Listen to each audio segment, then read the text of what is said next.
Hey, what's up? This is Sully from Godsmack. Strap on those boots, baby, because you are now in the trenches of the war room with the one and only Mistress Carrie right here on the Mistress Carrie podcast. What's up? This is Joe Rogan, and you're listening to Mistress Carrie. Her hair so lovely, pretty eyes. Hey, this is Brent from Shinedown, and you're listening to Mistress Carrie. Hey, Carrie, go put your bra on, girl. Hey, this is Steven Tyler, and you be listening to the baddest bitch in Boston, Mistress Carrie. What's up? This is Aaron from Stain, and you're listening to Mistress Carrie. Hi, everybody. This is Dave Grohl from the Foo Fighters, and you're listening to the one, the only Mistress Carrie. Hey, this is David from the band Disturbed, and you're listening to the baddest bitch in Boston, Mistress Carrie. Hi, Bruce Dickinson here from Iron Maiden. Yes, indeed, Miss Whiplash herself, Mistress Carrie, is here to unchain your brain. Hi, this is Flea from the Red Hot Chili Peppers. You're listening to Mistress Carrie. This is Dennis Leary. You are listening to my favorite, Mistress Carrie. Hey, this is Corey from Stone Sour, and you have the privilege of listening to Mistress Carrie. Oh, God. Oh, yeah. Hey, it's Mistress Carrie, reporting for duty from MCHQ for a bonus episode of the Mistress Carrie podcast. New episodes come out every Wednesday. Episode 251, featuring Dario Lorena from Black Label Society and Dark Chapel, is available right now. But you never know when we're going to release a bonus episode. Tobias Forge is getting ready to introduce the world to Papa V Perpetua, the new vocalist from Ghost. Ghost is set to release their new album Skeleta on April 25th. The first single, Satanized, is available now. The Skeletor World Tour kicks off April 15th in Manchester, UK. And Ghost will take up residency for their only New England show in Boston, Massachusetts on July 21st at the TD Garden. Tickets for that show are already on sale, and you'll find the link to get them in the show notes of this episode. A lot has changed since Tobias Forge was last on my radio show, including the fact that everyone knows who he is now. There's a lot going on with Ghost in 2025, and I was really excited that Tobias made time to come on the show to talk all about it. So allow me to introduce you to Tobias Forge from Ghost. Good morning. It's nice to see you again. Thank you so much for doing the show. Thank you for having me once again. The last time I had you on the show, you came in the studio and your life was very different because you were a little bit more anonymous than you are now. How is that adjustment for you? For the most part, it's actually just a positive relief. It just makes life easier, and it makes me my ways of communication and my daily life, especially on tour. It's so much easier. Yeah. I had this hilarious experience a few years ago. I was in Boston at a Red Sox game. They have the traditional organ at the game. And I'm sitting there with a bunch of people that I worked with at the radio station. And we're trying to guess the organ music. Mm-hmm. And we're looking at each other and we're like, is this Square Hammer? Is this Ghost right now? And it was. Oh, so he went from yes.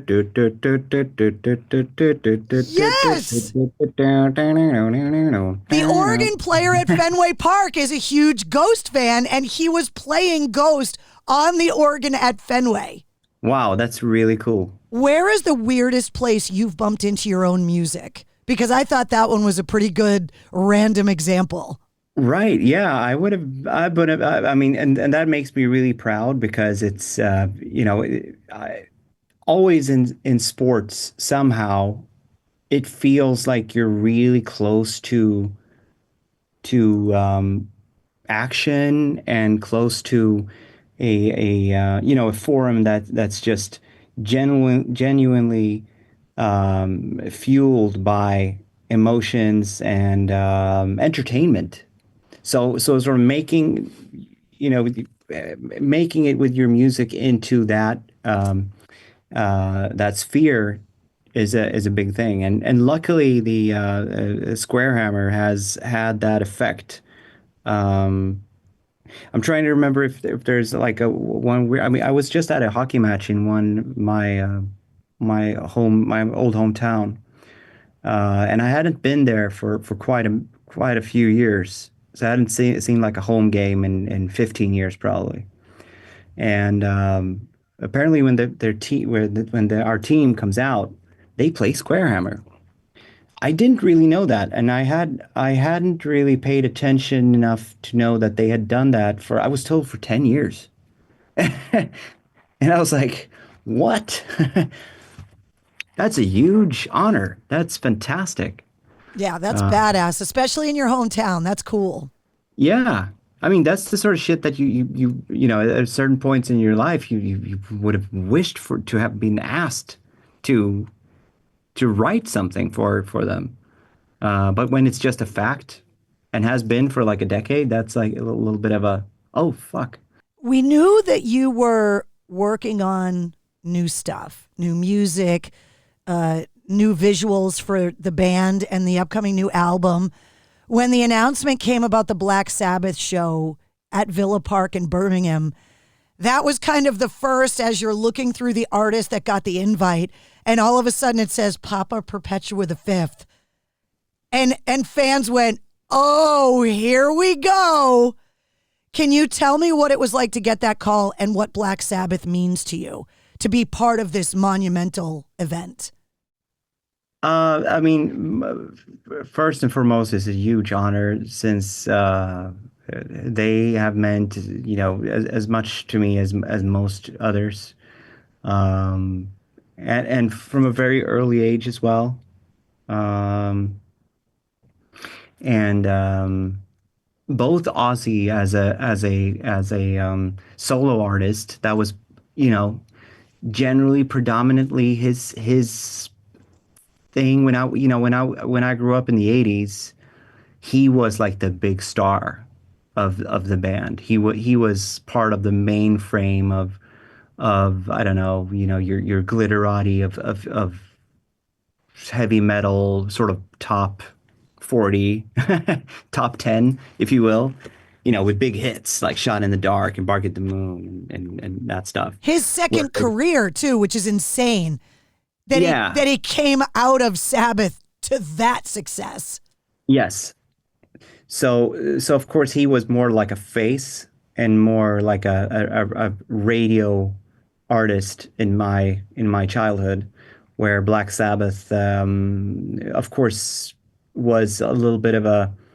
It was hard to really track them in the 80s, especially after Dio years, because when they were going through, when I guess Tony was going through all these different lineups, and so you sort of paid attention, like, oh, that's a new Black Sabbath record, but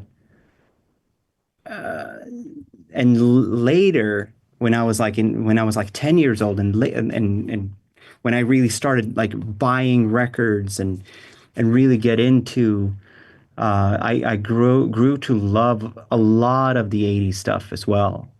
I mean, even, you know, 90s stuff. I remember when Dehumanizer came out and Dio was back. It was just like, what?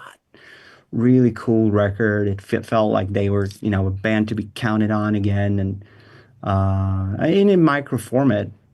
So I'm digressing here a little, but growing up with Ozzy and old Black Sabbath, hugely influential for me as a kid, and then onwards, and just catapulting me into wanting to become a musician and write songs, and especially I just to stay on subject of Black Sabbath, I must say that especially like their more proggy records. I am, you know, when I'm talking about my Black Sabbath influence, it's especially on Ghost and as a songwriter, it's much more their mournful, big ballady, or their big songs of you know, Volume 4, Sabotage and Sabbath Bloody Sabbath, that sort of stuff, when they were really brave. And Geeser's lyrics were so deep and naked and not at all dark and gloomy. They were like, obviously everybody's giving credit to them, but sometimes I think they neglect the whole metal genre. Has always been, you know, all the big heavy bands. It's always been like, yeah, Black Sabbath, and it's always been a. When I think about them, I think about keyboards, and I think about big mournful ballads. Those were the deep things. I love Symptom of the Universe. I love Children of the Grave too, but they were so much more than that. So much more than that. And hugely influential for me. So if I'm just going to say all the positive things, that's a big honor. But of course, it comes with the little backhand of the finality of the show, and what that means is um,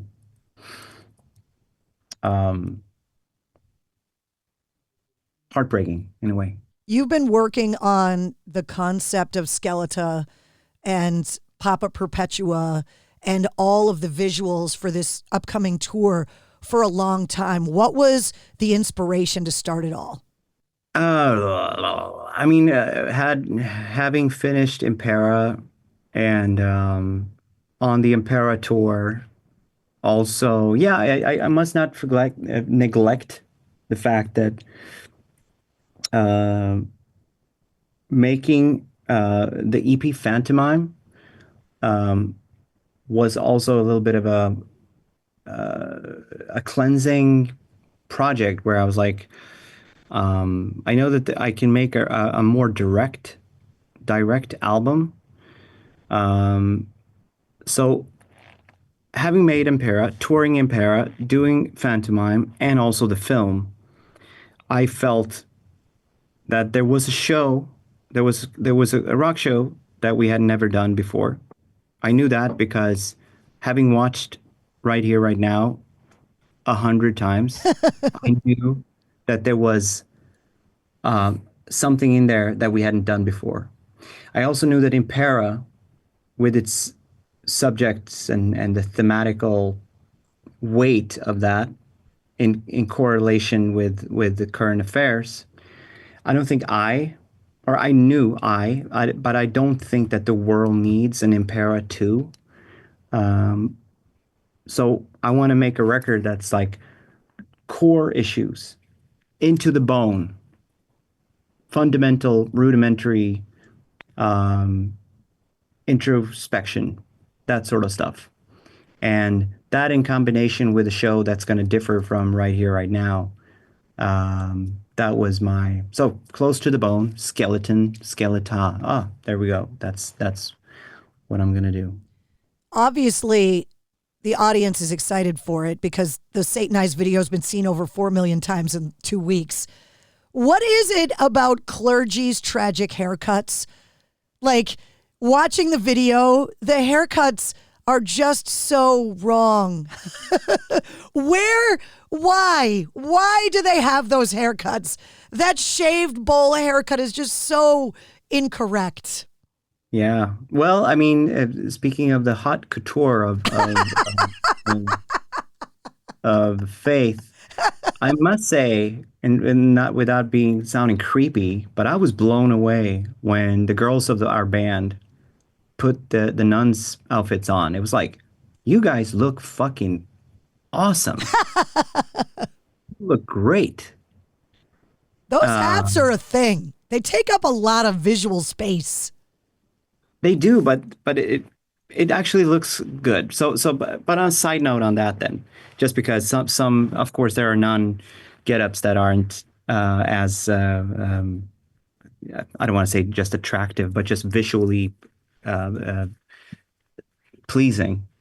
But I think that it serves as a reminder of the embarrassment and the ridicule, the degradation that comes with blind faith. And that song, I don't know exactly what everybody thinks what that song is about, but it is about just that. Degrading yourself, devaluing yourself for feeling something completely normal and human. And so I mean, that song is not about Satan at all. I don't know if anybody here believes that, but it's not at all. There's nothing blasphemous in actually about the song, because it's about being in love and not knowing how to tackle an emotion like that, because it feels like you're being possessed and you're being torn apart by those strong feelings. And love is lethal. And but it's a fun way to explain it from the eyes of the church traditionally, where love and lust is something to be, frowned upon and exorcised because it's wrong. It disturbs the order, especially because they want you to be to pay their bills and submit. I love Perpetua's aesthetic, obviously because it's purple, but also just the whole kind of new look of it. Is there anything you can tell me about him? Because no one's talked to him yet. No, not really. I don't know him really yet. But throughout the course of a year, things will be revealed. Well, July 21st, he'll be revealed because he'll be on stage in Boston at the TD Garden, which we cannot wait for. Well, the tour starts on April 15th in Manchester. But we won't get him here until then. I want to see it in person. Right. That's true. I want to experience it in the room. Right. Well, we're really excited about the album, the tour, meeting Papa Perpetua.